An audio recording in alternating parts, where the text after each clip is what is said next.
Good day. As you have heard, I'm Inese Pintāne. I'm a PhD student at Charles University in Prague, where I study Slavic philology and work on my dissertation devoted to the folk tales of various nations. Also, I study modern linguistics at Vytautas Magnus University in Lithuania.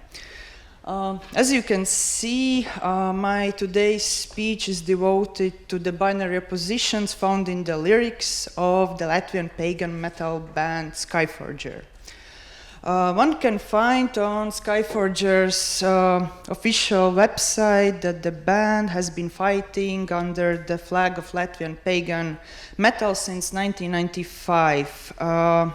Its music the band describes as an extreme blend of traditional Baltic folk music and various metal influences ranging from Norwegian-inspired black metal to 80s-rooted heavy metal. In total, the band has issued 7 albums. Although their lyrics are mostly in Latvian, it is also possible to find in their repertoire the whole songs or their parts as well in English, Latgalian, Lithuanian, and Old Prussian. Most of their songs are about Baltic mythology and warfare. So please allow me to continue my presentation by briefly explaining what binary oppositions are and what are their functions.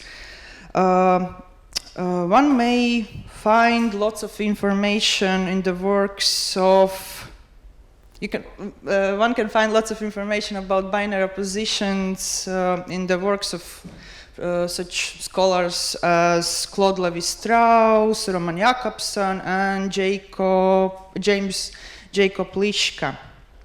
If I must summarize what binary oppositions are, I can summarize them in the following way. Binary oppositions are social constructs that are passed from generation to generation. They enable the members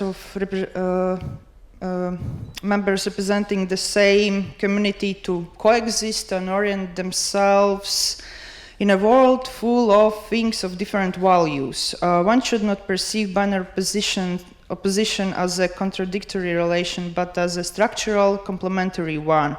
For instance, one cannot conceive of good if he does not understand evil. We can say that binary positions help create balance in the human world. We are used that a binary position consists of 2 constituents. Each of them acquires its unique value in 2 steps. First, by the characteristics we assign to them. Second, by juxtaposing one with another. Depending on their values, the one that outweighs the other is the unmarked constituent, whereas the second is marked. The unmarked constituents in binary positions embody norms, whereas the marked ones signify their transgression.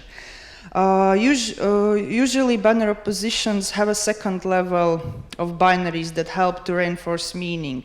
For example, the concept of hero and villain may involve secondary binaries such as good and bad, handsome, ugly, liked, disliked, and so on.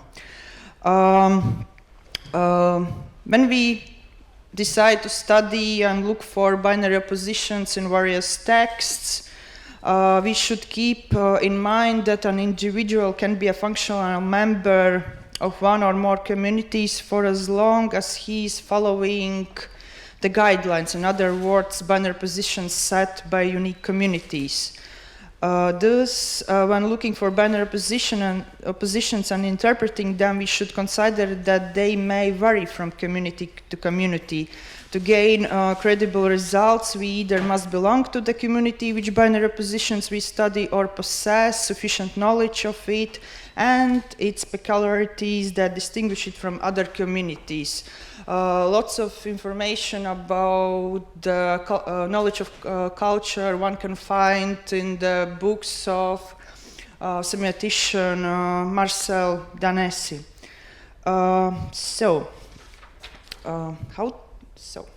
how to find binary oppositions in lyrics. So if we want to detect them, we should perceive every song as a story. Because song as a story portray things or events that carry significant meaning to its author, who is a member of some community. Secondly, to detect binary oppositions in lyrics, we shall study them at 3 interrelated levels: the agental, actantal, and narrative. At the agental level, we may find relative asymmetries between the various agents in a song and learn what the author, as the representative of some community, considers to be a norm. We can find this first level, agental level, features of dramatis persona represented in the songs, or in the song. For instance, their biophysical characteristics, social characteristics, political characteristics, and economical characteristics. At the agental level of a song, we may find information about things agents do, the roles they play. Due to the mutual interaction between various agents, we can observe at the actantial level changes in markedness and rank. At this level, the comparison of properties takes place. If one of the agents exceeds the unmarked norm in one direction or other, or does not possess or share that norm, he becomes marked in the song. The increase in rank of the marked agent in relation to the unmarked one initiates the narrative activity of the song. The intrusion of the marked agent motivates a crisis that seeks the restoration to the norm, whether the restoration occurs or not. One can claim that the interrelation of these two levels accounts partially for the transvolative character of whichever song. The analysis of the third narrative level enables us to find information about things that an author of a song, as a representative of some community, considers to be either elements of order or transgression. Here you can see one example how I have analyzed one of the Skyforger songs, The Battle of Saule. So I have, during my analysis, I have successfully managed to detect agents and assign to them some qualities at the agental level if the lyrics allowed me to do it. In this case, I managed to assign like one quality to the Baltic god Perkons, that he is Almighty Father who got crushed, and yeah, who is like, how to say, the ruler of the sky and protector of the Balts. Yeah. At the actantial level, I managed to assign the roles that agents perform in this song and group agents in two groups, like, let's say, defenders against the intruders. And then as well I managed to find a norm at the narrative level, and as a result, at the end of the song, it was possible to see that the order was restored, and then society didn't need to transvaluate their traditions. So yeah, it's a little bit complicated. Okay, so why I have chosen to analyze the lyrics of Skyforger. First of all, I am Latvian. I have studied Baltic languages, history, and mythology. So I assume that I have enough knowledge of the local culture. Also, what's very important for me as a scholar is that Skyforger's songs depict historical events with corresponding outcomes. For instance, one can find in their songs information about the Battle of Grunwald or the one of Plakani. Besides it, many songs contain information about the factual persons who once lived. For example, Namesis, the Duke of Semigalia, who lived in the 13th century, or about Friedrichs Briedis, who was one of the most famous Latvian rifleman commanders in the First World War. Also, Skyforger's lyrics contain lots of detailed and precise information about Baltic mythology and customs, and can be very easily verified by taking a look to the books of local anthropologists, mythologists, and so on and so on. And also there are songs in Skyforger's repertoire that are the cover versions of the regionally well-known Latvian, Latgalian, Lithuanian, Prussian songs that are known to the members of this particular region. Yeah. Okay, let's continue. Considering like these four reasons, I thought that the analysis of Skyforger's songs might give trustful information about ancient Baltic world beliefs and traditions. In total, I have analyzed the lyrics of 72 songs of Skyforger.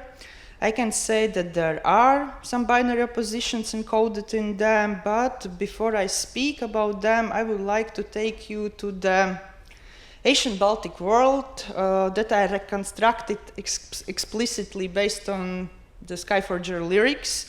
I decided to do it because it seemed to me only logical that people, especially those not of Baltic origin, should know something about the Balts before they hear some information regarding the binary oppositions reflecting like all traditions and customs. So, the ancient Baltic world. It was the beginning of the 13th century when various Baltic tribes such as Prussians, Sudovians, Samogitians, Semigalians, Curonians, and Latgalians inhabited the eastern shore of the Baltic Sea. They were plugmen, hunters, brave warriors, and gatherers of amber, the gold of the Baltic. They always had beer on the table and welcomed travelers into their houses, where they celebrated various holidays such as the winter or the summer solstice and weddings. Dangerous bogs and thick forests full of wolves, snakes, and birds of different species guarded their homelands against intruders and the persecution of Christians. The Balts always fought for the freedom of their home fatherlands and were ready to stand up when their comrades were trampled in mud by enemies. They did not sell their fatherlands for money or goods. The Balts also needed to get along with ogres, witches, and devils and fight with them when the situation required them to do it. In these lands, the ones who survived were those who were strong enough and worshipped the old gods. Perkons, also known as the blacksmith of heaven, united the Balts. He gave them strength. Laima, the deity of destiny, decided who lived and who died. Usinš raised good horses for the Balts. Protimpo gave blessings to their lands, whereas Velinas took care of their dead souls. Yes, so if people needed to communicate with gods, they could turn to pagan priests and ask them to perform various rituals to beg for God's favor. Usually these rituals included sacrifices, took place near oak trees and stones. When in need, one Baltic tribe could always count on the help of other Baltic brothers. Yes, In the threefold world of the Balts, everyone had their place and function. Various gods and deities inhabited the highest realm. They were supposed to help people and decide upon human destinies. People and some mythical creatures lived in the middle of this threefold world, where they took care of their homelands and worshipped gods. In the third, the underworld, one could find Velinas and devils. Whichever event in one of the realms always greatly affected the other two. Besides it was possible to travel through all of them. But then everything consequently came to an end, and lots of Balts died during the outbreak of the plague in the 18th century. So, this was a short intro, and now regarding binary oppositions. So, I distinguished and determined 5 main pairs of binary opposition that served as a guidelines for the Balts in their everyday life. The first one is brothers and sisters. In this pair, each of the constituents has particular function and fields of the sphere. Sisters must wake up their brothers. They cannot ask them questions. Sisters are supposed to shine the swords of their brothers and adorn their hats. They must saddle brothers' horses, open gates for them, and wait for their return. On the contrary, brothers must try to force, hunt, defend their fatherland, and win victories over the enemies. One can assume that sisters are subordinate to brothers in this pair because they are supposed to serve them, so that brothers can fight successfully their common enemies. The next one, the next pair of the next binary position is humans and gods. In this pair of binary positions, humans are the marked constituents simply because they are weaker than gods. They make sacrifices to gods and ask them for help. Gods can decide whether to return the favor to people or not. As well, gods can create different objects endowed with supernatural powers, whereas humans do not have such an ability. The next one, the next pair is Balts and Knights of the Teutonic Order.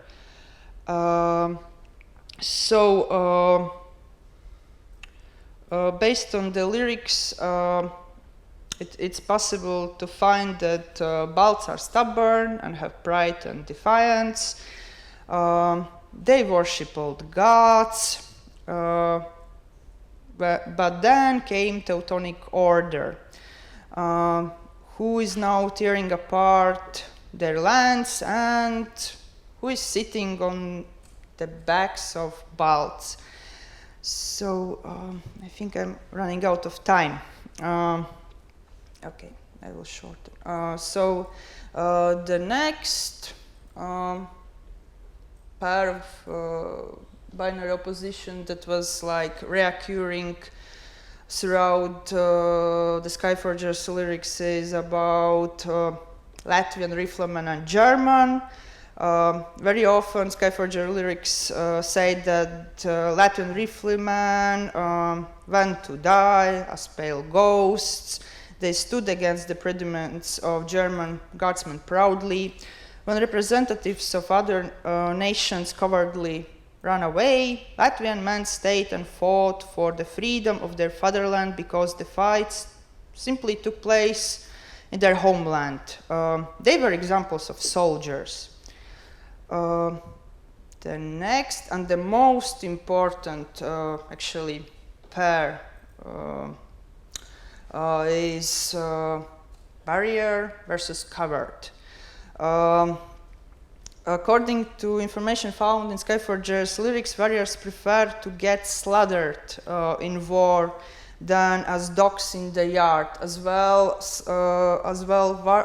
cowards who, for example, run away from battles are usually being slaughtered by those who stay and fight.